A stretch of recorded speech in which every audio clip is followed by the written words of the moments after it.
Alright everybody, welcome back to another video right here on GrappleNation. Of course, my name is Dominic, and today we're going to be doing something a little bit different than what I normally do. Now, recently I posted a poll on the community tab asking what you guys wanted to see, and an overwhelming majority of you asked for some behind-the-scenes stuff in universe mode. And considering the fact that I pride myself a lot on the writing and storytelling that I try to craft within universe mode, I figured why not start with that, with the idea of how I typically write a universe mode episode and how I have planned things, if that makes sense. So before we get into any of the writing or anything that I wanted to share today, I want to point out that this is going to have spoilers from all of the weeks leading into Survivor Series plus Survivor Series itself. So before we get really into this, if you haven't seen any of that stuff, I highly recommend you go back on the channel and watch all of that. So first off, any great story must have its fair share of wild characters, and that's exactly what I have here. So there's going to be sections to this entire video. So there's going to be this section, which is the easiest, which is just the roster. There's going to be all of the writing I do in the actual Raw and SmackDowns, and then I'm going to show you how I kind of make a pay-per-view. Also, if you want to know, NXT is similar, it's just all the way at the top of the document. But yeah, so basically the roster is this. It's pretty simple. I have one side, which is the Raw side, and then the SmackDown side, I have the general managers at the top. I have the men, the women, and the tag teams in this roster section. They're divided, as you can see, with these enters, because, well, I have kind of the top half be for the baby faces, or at least that I see as baby faces. I don't know, you can be the judge of that. I don't like to outright say they're baby faces too often. I do kind of hint at it sometimes as to who I think are faces and who are heels, especially after in real life someone turns heel and they're meant to be a good guy, like Shinsuke Nakamura, for instance. In real life right now, he is a heel, and he's a dirty baddie, but in my universe mode, no, I love him so much, I can't possibly fathom turning him heel right now, so he's kind of a good guy. But yeah, so that's kind of how I have the divide.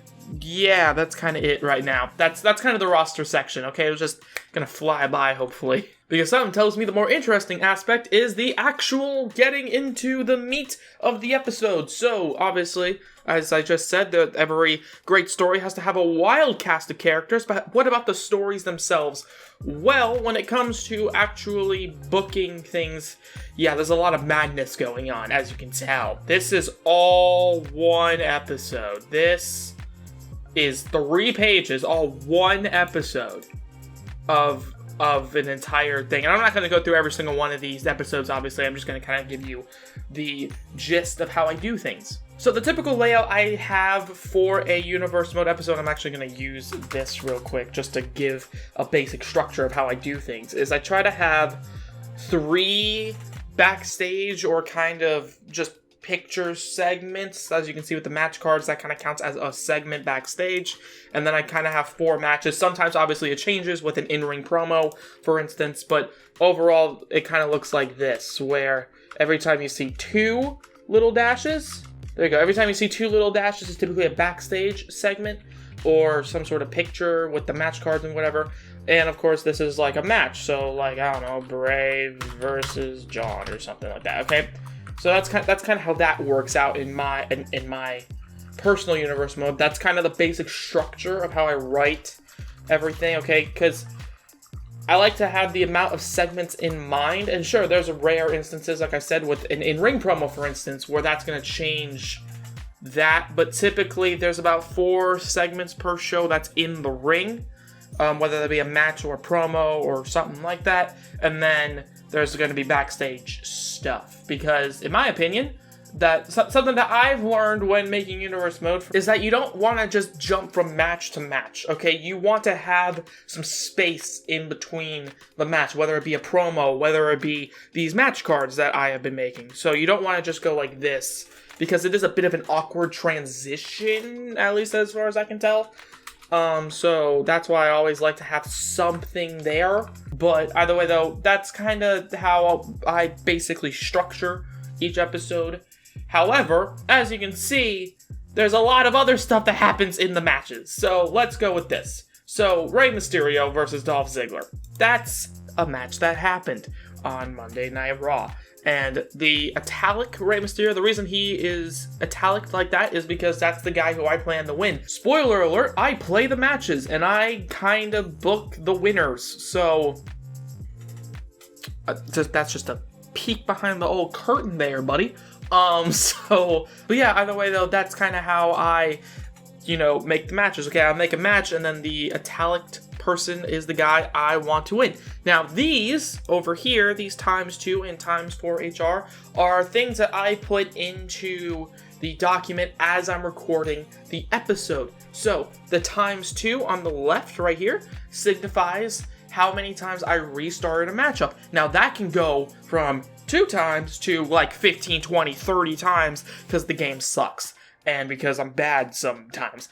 And then the ×4 with the HR next to it signifies the highlight reel, the amount of times I use the highlight reel in the matchup. So, for instance, in this matchup, there are obvious camera cuts that the game automatically has, but there's some highlight reels that I typically like to add in because I think that just seeing the same camera angle for most of the matchup is a bit boring, and sometimes I kind of do leave that in for way too long. But I like to have different camera angles because for most purposes, the reason I use the highlight reel is because, well, either A, it's kind of to fix a mess up that I have, or 2, just to add a different camera angle, because I think it is boring sometimes just to see the same hard cam side of the ring for like 90% of the match. It is a bit boring from a visual standpoint. You do typically want to see different camera angles and different things and presentations of a specific move or a specific just match in general. You don't want to see the same thing over and over again. So I do include the highlight reel more often than not just to have a different camera angle and a different presentation. But sometimes it's to fix a up, as I call it in this. Because, so obviously first is going to signify the first highlight reel. So in this instance, there were 4 highlight reels. However, the first one covers a bit of a mess up that I had. Typically, it is a spot didn't go right, the referee was doing something stupid, just in general, or maybe, I don't know, there was going to be a dive to the outside and he misses. Something like that. Either way, though, what I do is typically I pause the game, and then I write first is a mess up, and then, or up in this case, and then I redo the spot, and then the highlight reel typically saves me in that kind of aspect where I can just cut to a different camera angle, I guess you would say. So it doesn't look like anything bad has happened. However, it happens more often than not, ladies and gentlemen. Typically, most matches that I record do have some sort of mess up, just because it's me trying to record the matchup and having 2 separate controllers and a lot on my mind in that moment, and sometimes there's a mess up. And as such, I use the highlight reel to kind of simulate the match never having that mess up. And this can also be seen typically if you watch the video and sometimes there's a weird zoom into the video. And sure, that is another kind of trying to change the presentation, but most often than not, it is kind of fixing a bit of a mess up. And yeah, that's kind of why I do that. That's how I pretty much structure the matches and how I record them and what I do if there is a mess up and the highlight reels and all that stuff. Also, there are these plus signs, which is typically just commentary points. So I'll typically have the entire video edited afterwards, after I record the entire thing, which typically takes a long time, way longer than you could even fathom. And then what I do is I put it in Premiere Pro, which is my editing software, and then through that I kind of just do all of it before recording the commentary last. And at the end of that entire process, I want these commentary notes so that, I'll have the Premiere Pro on this side typically of my screen, and then the commentary on this side of the screen, and then, or the match card, I should say, on this side of the screen telling me what happened. And then there's some commentary points that kind of help me along in case I don't have something to say, or if there's just a moment in the match where I just need to, there's kind of a lull, I can just say on commentary, hey, Rey Mysterio lost to Tommaso Ciampa at King of the Ring. He wants to be put back in that title picture or something like that. Obviously, way better than that. I'm not really trying here. But yeah, typically after that, we could jump to a match card, because the first match typically then jumps to a match card to kind of say, hey, here's what we're doing.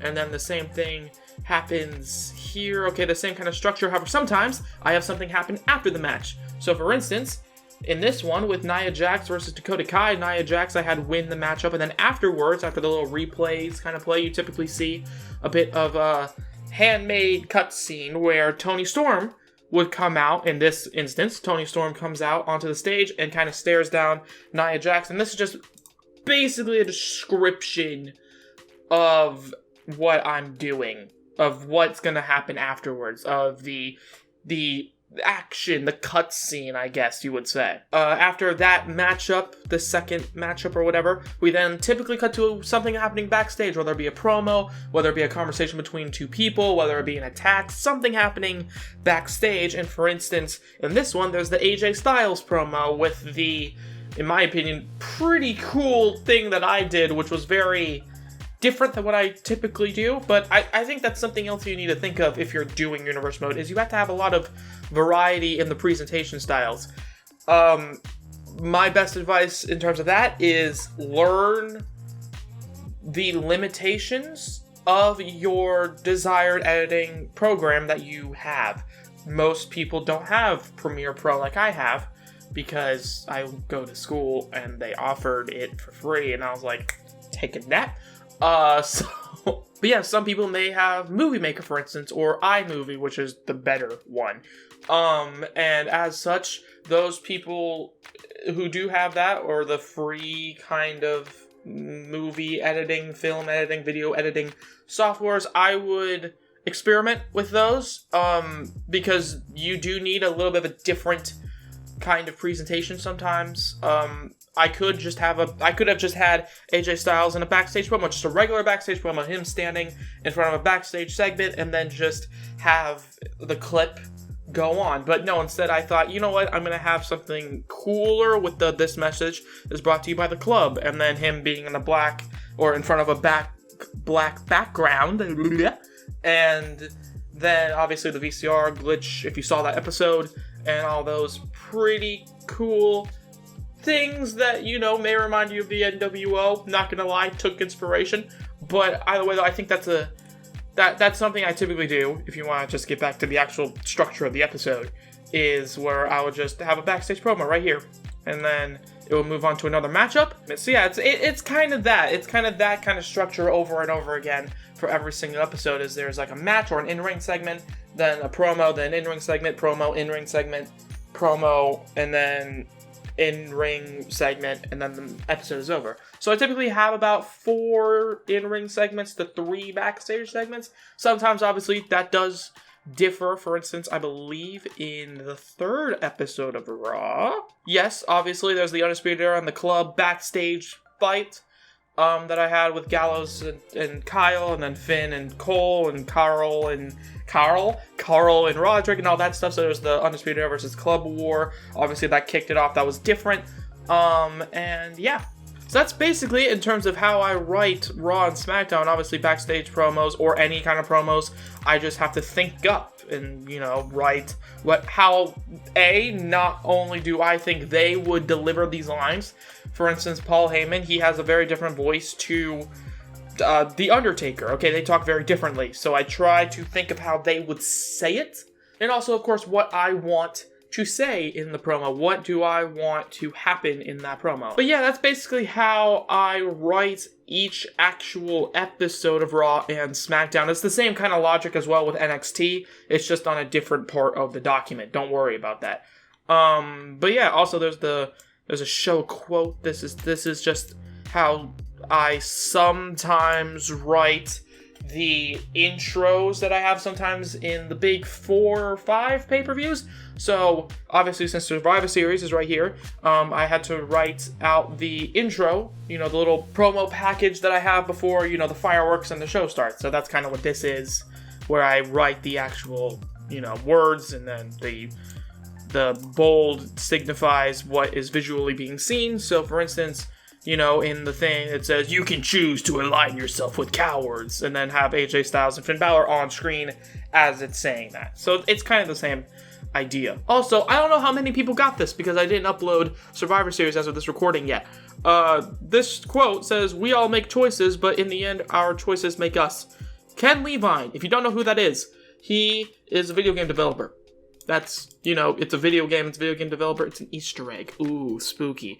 Anyway, speaking of spooky, Survivor Series. But yeah, so for the pay-per-view, typically what I'll do is I kind of write the pay-per-views way in advance. Like Survivor Series, this has been written for months. Like I could show you an example, but I don't want to spoil any of the other pay-per-views.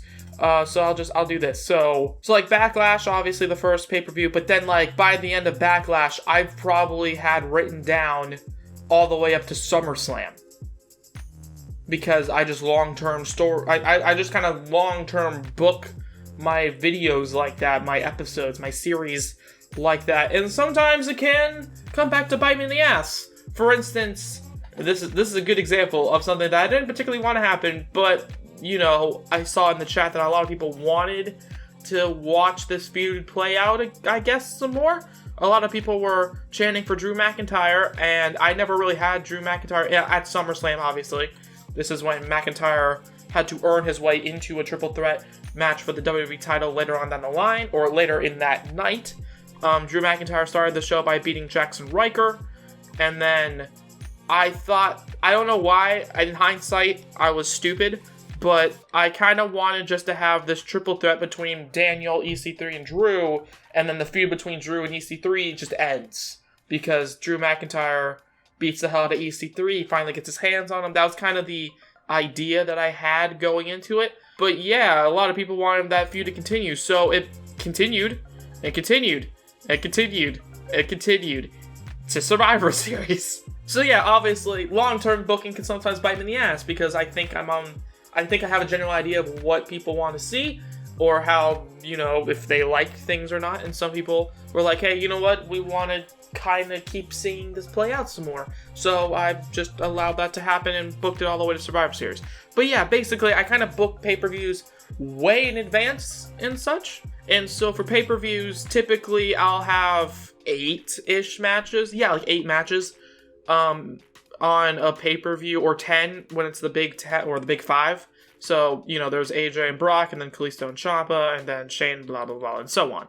I also like to have backstage segments to break up the flow of the show, because sometimes there'd be a cool spot, or, there's like piss break segments sometimes. Not that I like to call these backstage segments piss break segments. However, most of the time they don't really do too much for the story of the night. Here, obviously, the Bayley thing with Sasha Banks. I'm not going to spoil what happened there, even though you can read, probably. But yeah, so, like, Bayley's backstage and Sasha Banks walked up to her. That was the backstage segment. That means something. But most of the time, it can just be there as just a little bit of a segment to break the flow of the video of the event, or it can end up being something that builds into the main event. For instance, Survivor Series, I kind of had booked all about Undertaker versus Aleister Black in the main event. So I had Undertaker show up earlier on the show, and then I had, I wanted to break up the spooky of Survivor Series because The Fiend showed up, so I didn't know what to do with that. So I just had a Bayley and Sasha Banks thing, and then I had Aleister Black. So it all so the entire night kind of had multiple segments of Taker and Black kind of building into the main event, which was obviously Aleister versus Taker. And yeah, overall, that's kind of how I write my episodes. If you guys have any questions or any comments or concerns or whatever, let me know. I could do a part 2 of these. There are certain aspects of the writing I didn't particularly get through, like, for instance, multi-man matches. The Matt Hardy versus Bray Wyatt thing that happened at King of the Ring that I thought was really interesting to write and to edit and to kind of just play with. But yeah, if you guys want to see more behind the scenes videos, let me know what exactly you guys want to know. I kind of posted that poll not really knowing what was going to win, and a lot of people really wanted to see some behind the scenes stuff on the community tab. So, again, let me know what you guys want to see, in the comments below. If you guys liked it, obviously, leave it a like, subscribe, all that good stuff. And yeah, have a good day from GrappleNation.